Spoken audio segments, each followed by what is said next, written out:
السلام علیکم ورحمۃ اللہ وبرکاتہ ناظرین، رمضان المبارک کے فضائل اور رسالت مآب صلی اللہ علیہ وآلہ وسلم کی چند احادیث کا مختصراً فضائل آپ کو میں سنانا چاہتا ہوں۔ رمضان المبارک یہ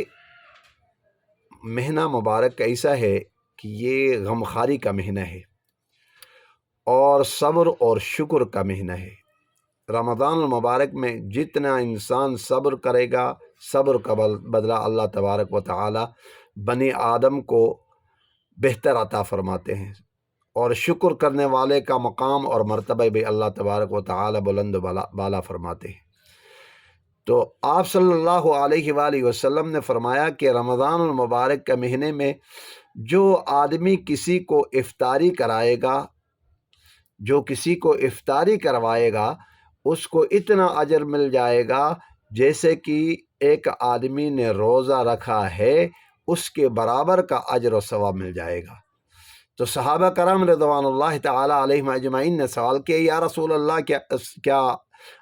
اللہ تبارک و تعالی جس آدمی کو روزہ جو آدمی کروا رہا ہے، اس کا روزے کا حصے سے اٹھا کر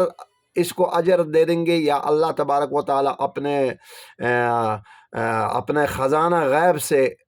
اس کا اجر اور ثواب پورا کر لیں گے؟ تو فرمایا رسالت مآب صلی اللہ علیہ وآلہ وسلم، نہیں، اس کے جس کو افطاری کروایا ہے، افطاری کروانے والے کا مطلب جو روزہ دار ہے، اس کے روزے کا نہیں، بلکہ اللہ تبارک و تعالی اپنے خزانہ غیب سے، اپنے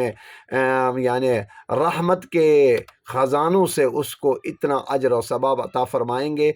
کہ جس طریقے سے جیسے روزہ رکھا ہے اس سے بھی کئی گنا زیادہ۔ تو صحابہ کرام رضوان اللہ تعالی علیہم اجمعین نے فرمایا، یا رسول اللہ، ہم تو اتنی استطاعت نہیں رکھ رہے ہیں کہ مطلب کہ ہم کسی کو افطاری کروا دیں۔ تو رسول اللہ صلی اللہ علیہ وآلہ وسلم نے فرمایا، نہیں، افطاری کرانے کا مقصد یہ نہیں ہے کہ جی بھر کر کسی کو کھانا کھلائے۔ اگر ایک آدمی کی استطاعت ہے، ایک پانی کا گلاس، ایک کھجور بھی اگر وہ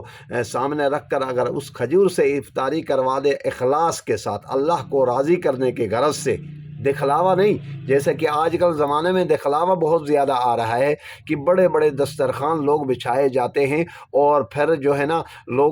لوگوں کو بلایا جاتا ہے جن کے جسم میں بڑے اچھے کاٹن سوٹ لگا ہوگا، اور بڑی بڑی گاڑیوں میں لوگ آ کر مطلب افطاری کر کے چلے جاتے ہیں۔ نہیں، ایسے لوگ جن کے پاس کھانے کا کچھ ہے ہی نہیں، ایسے لوگوں کو افطاری کرائی جاتی ہے۔ جن کے پاس مطلب کہ روزمرہ زندگی میں کھانے پینے کے اشیاء نہیں ہوتی ہوں، ایسے لوگوں کو پکڑ کر اپنے دسترخوان میں بچھائیں تو اللہ تعالیٰ اجر اور ثواب بھی عطا فرمائیں گے۔